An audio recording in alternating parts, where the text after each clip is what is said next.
Si el señor vicepresidente de la Nación, ministro de Guerra y secretario de Trabajo y Previsión, coronel Juan Perón.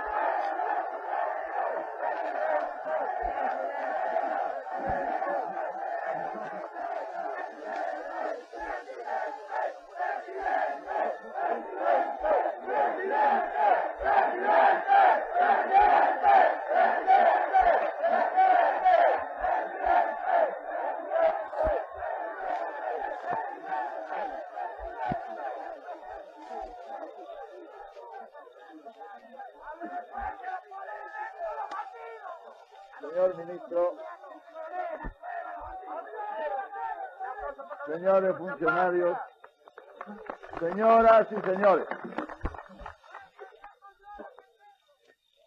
nunca me siento más satisfecho y honrado que cuando puedo tener el placer de hablar con trabajadores auténticos, porque los considero la fuerza vital de la nacionalidad. Oye,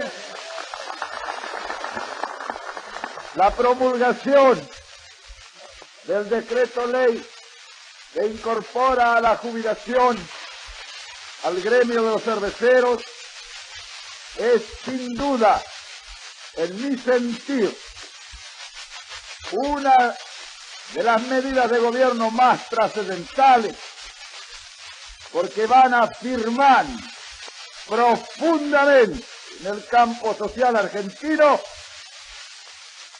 las medidas de previsión social que fundamentan la tranquilidad de los hombres que trabajan, que no deben pensar con tristeza y amargura en un futuro que el país tiene la necesidad de asegurarles cuando su cuerpo extenuado por la fatiga o la enfermedad no los presenta aptos para hacer frente a su propia vida con el propio sudor de su frente.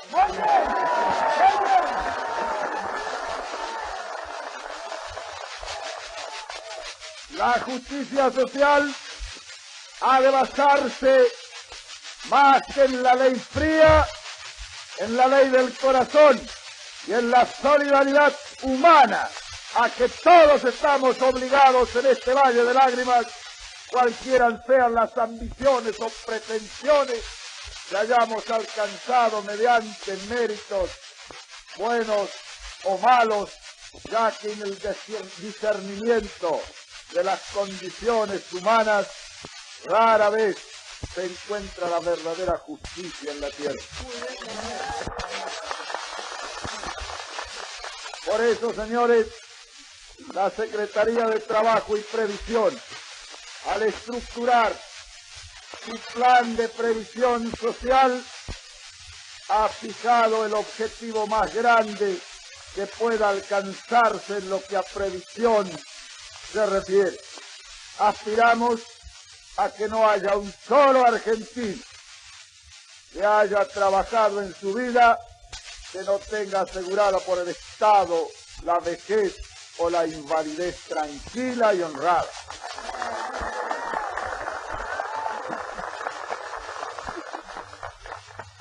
Bien ha dicho el señor Montiel al referirse a lo que el gremio ha hecho. Esa es la verdadera previsión social. Comienza con el ahorro personal, que es el primer grado de la previsión de los hombres.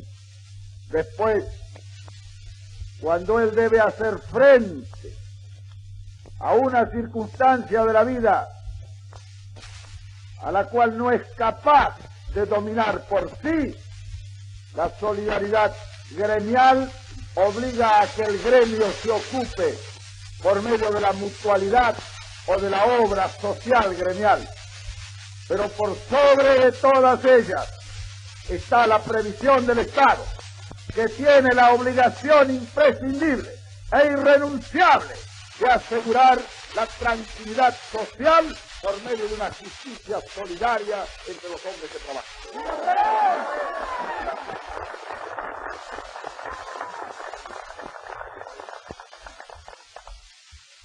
Hemos abrazado en el gobierno de la revolución una causa que nos ennoblece y ennoblecerá siempre a la obra de gobierno revolucionario: el desarrollo de una conciencia social y aparejadamente con ella la realización de una justicia social que tardaba en llegar.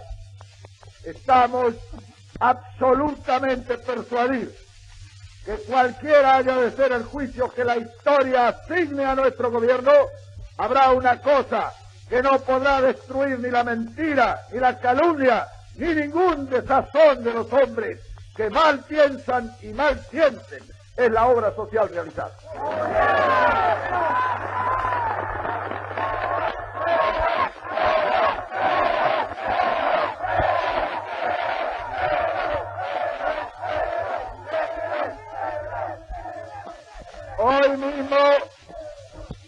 Hoy mismo nos encontramos frente a la natural reacción que esta obra social había de producir en el medio argentino.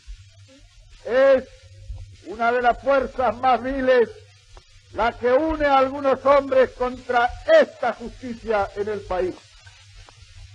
La avaricia y la ambición desmedida que ha aglutinado a algunos hombres en contra de nuestra obra. La reacción no es contra las medidas políticas del gobierno, porque el gobierno todavía no había tomado medidas políticas cuando se produjo la reacción. La reacción es lisa y llanamente la resistencia de una oligarquía que no quiere ceder su puesto a la justicia.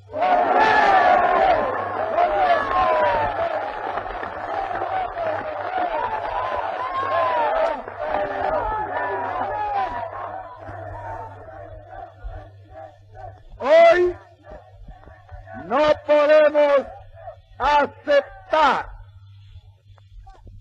no podemos aceptar que dentro del movimiento que está viviendo la República haya quienes se unen para oponerse a esa justicia.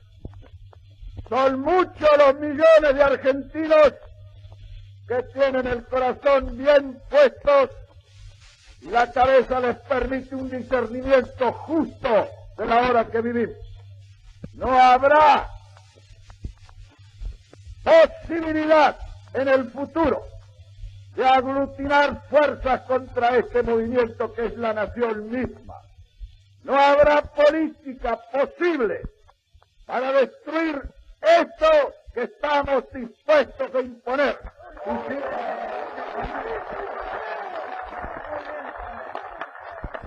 Y si por algún medio, por inaudito que fuera, consiguiera una organización nefanda como la que funciona en estos momentos, imponer a una parte de la opinión pública esos malos fines que persiguen, tenemos la energía suficiente y la fuerza para imponer la verdad, aun cuando sea por la violencia.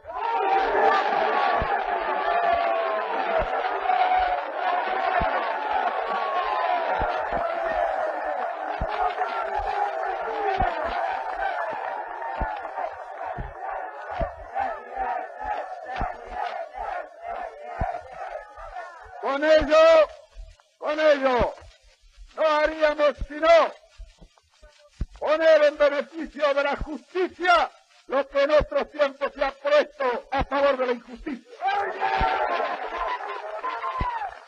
Está fresco todavía en la memoria de los obreros cuando se empleó la fuerza para forzarlos a la miseria y a la desesperanza. Nosotros estamos dispuestos a emplearla para conservar esa justicia que hemos ganado y a la que no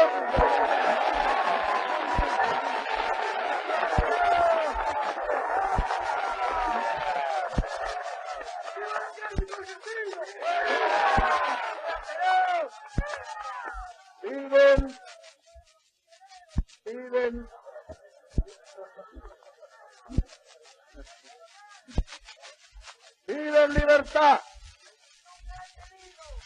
vida en libertad que estamos dispuestos a dar, sin medida, por la simple razón que poseedores de la justicia y montados en la verdad, no necesitamos coartar la libertad ciudadana para imponer la razón que sostenemos.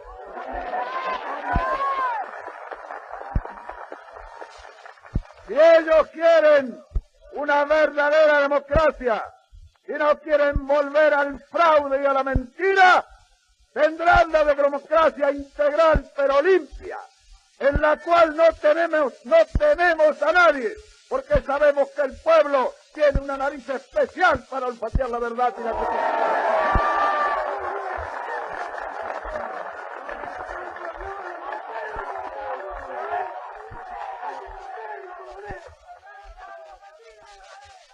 No hemos de ceder, y no hemos de ceder porque lo conquistado hasta ahora no puede dar un paso atrás. Son muchos millones de hombres los que están dispuestos a sostener lo que hemos dado porque en justicia correspondía. La Secretaría de Trabajo y Previsión ha tomado un contacto espiritual con las masas, y ese contacto espiritual es el que no les permitirá equivocarse en la distribución de esa justicia, y ese contacto personal que muchos dicen que llevan acomodo de dirigentes. En la Secretaría de Trabajo y Previsión no se acomoda a nadie, ni el propio secretario.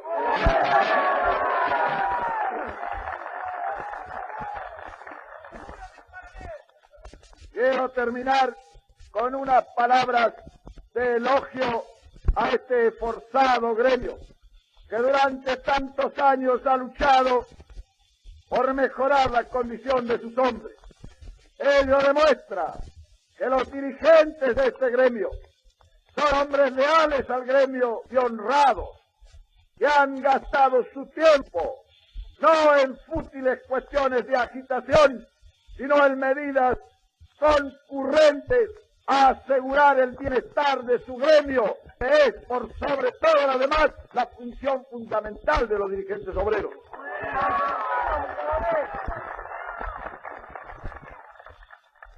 Señores, para finalizar, he de recurrir a mi viejo consejo. Los gremios valen por su unidad. Nosotros hemos asegurado la libertad de agremiación y hemos defendido por todos los medios sindicatos fuertes y unidos. El futuro podrá ser incierto, pero no lo será si los gremios están absolutamente unidos y decididos a mantener las ventajas conquistadas.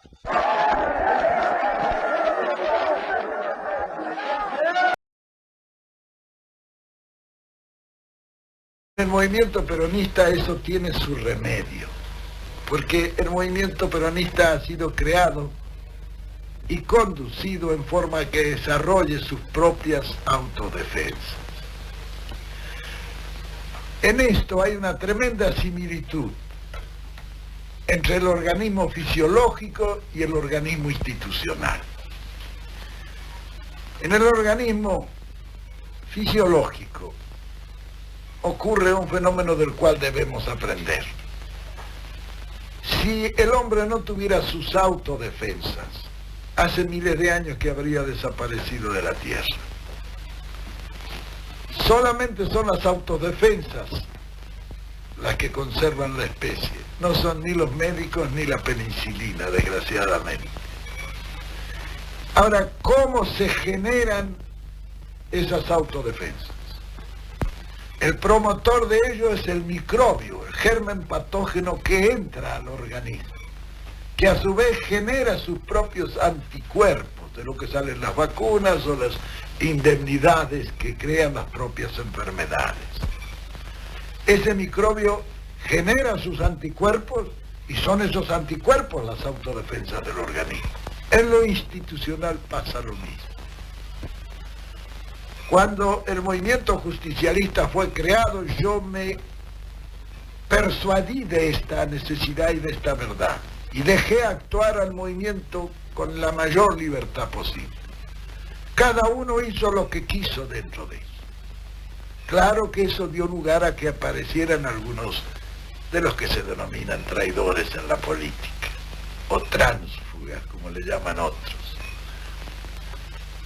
Pero, ¿qué son los tránsfugas o qué son los traidores dentro del organismo institucional de la política? Y son los microbios, son los gérmenes patógenos que entran en el organismo. Y tan pronto entran, generan sus anticuerpos igual que el otro microbio. Y crean las autodefensas para la organización institucional. Por eso hemos visto muchos actos de esas autodefensas que ya se han producido dentro del movimiento. Es decir, el movimiento se defiende por sí, porque los movimientos o los partidos políticos o las organizaciones institucionales que no tienen sus autodefensas desaparecen, como habría desaparecido el hombre si no tuviera las suyas. Por eso, la conducción de un movimiento político hace pensar en la necesidad de dar esa absoluta libertad. Ahora, hay que tener en cuenta que cuando aparece un hombre de nuestro movimiento que lucha contra otro hombre de nuestro movimiento, puede ser lo que dice Mao, que se haya pasado al bando contrario, pero generalmente defiende un interés, no un ideal, porque el que defiende el ideal no puede tener controversia con otro que defiende el mismo ideal. Es que en la política, además de los ideales, juegan los intereses, desgraciadamente. Y hay horas distintas en la política. En 1955 fue la hora de los enanos. 1971 es la hora de los logreros. Entonces, naturalmente, son esos intereses los que han venido y siguen jugando. Pero el peronista debe darse cuenta que cualquiera sean sus intereses, no pueden estar sobre el ideal que todos defendemos y al cual todos debemos luchar. Por eso, el justicialismo creó un apotegma que dice que para un peronista no puede ni debe haber nada mejor que otro peronista. Entonces, ¿cómo puede ser posible que un señor que está en la misma lucha esté luchando contra otro peronista cuando tiene un enemigo al frente con quien debe naturalmente luchar? El movimiento tiene enemigos de afuera y enemigos de adentro. Quien no lucha contra el enemigo ni por la causa del pueblo es un traidor. Quien lucha contra el enemigo y por la causa del pueblo es un compañero.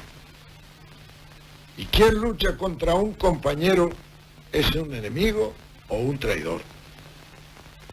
Claro, todo esto es consecuencia de poner en armonía la necesidad de crear las autodefensas, dando absoluta libertad de acción a todo el que se desempeñe dentro del movimiento.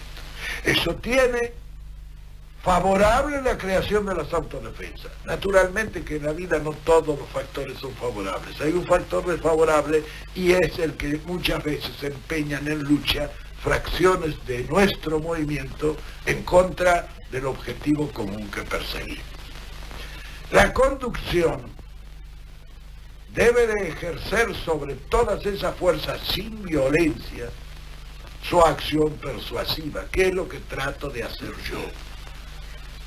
Es decir, que el que conduce en conjunto debe de ser una suerte de Padre eterno que bendice orbe et urbis, e influenciar a todos para que esa bendición los alcance en forma de encaminarlos hacia el objetivo y desviarlos de los objetivos sospechosos o que sostienen los intereses parciales. Porque en política, sobre todo en el ambiente dirigente, es donde están todos los problemas. En la masa no hay ningún problema. Es que los dirigentes a menudo, cada uno de ellos lleva un gallito bajo el brazo y defiende sus intereses o los intereses de su gallito. Esto es indudablemente en este momento perceptible, pero que debe ser corregido. Cuando hay dirigentes que no están en lo que están todos los demás dirigentes, hay que desconfiar de ellos. Esos andan en algo inconfesable, aunque den otras razones. Y eso nosotros lo hemos tenido en evidencia durante estos 16 años muchas veces. Sin embargo, la misma organización sindical o el movimiento se ha encargado de aplicar las sanciones que las autodefensas han aconsejado. Cualquiera sea el escenario en que se lucha por la misma causa. De manera que no hay que mirar al costado para ver qué hace el compañero, hay que mirar al frente para ver qué hace el enemigo. Es decir, que desde los que trabajan en todos los frentes de superficie, a los que trabajan en, digamos, en las acciones organizaciones de activistas y estratégicas, es toda la parte... Todos están luchando por lo mismo, porque el dispositivo de la lucha táctica necesita estar articulado. Otros están en una acción de superficie, otros están en una acción violenta y activa, otros están preparando para la futura acción con estudios tecnológicos, etc. Cada uno de ellos está trabajando para lo mismo. ¿Cómo identificamos al aliado y al enemigo? Usted ha definido al compañero y al traidor. ¿Puede definir al aliado? Bueno, un aliado es el que trabaja por la misma causa que trabajamos nosotros. También lo dice Mao. Lo primero que el hombre ha de discernir cuando conduce es establecer claramente cuáles son sus amigos y cuáles sus enemigos.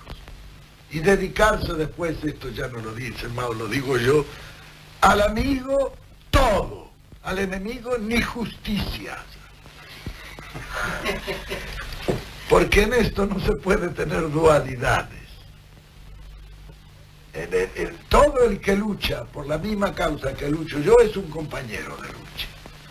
Piense como piense, y sobre todo nosotros no tenemos que tener suspicacias en ese sentido, porque ninguno de los grupos que se incorporan al peronismo, con buenas y algunas veces con peligrosas intenciones, nos hará peligrar a nosotros, porque todavía había conseguido teñir el océano con un frasco de tinta. Ellos y nosotros en toda la marcha de nuestro movimiento hemos demostrado que no ha habido fuerza política capaz de enfrentarse con nosotros. Y en el futuro la habrá menos, porque hoy ya estas cosas se están esclareciendo suficientemente como que para cada argentino pueda pensar lo que le conviene al país. Ahora, indudablemente, quizá eso no sea lo que le convenga a él, por la compartimentación de intereses.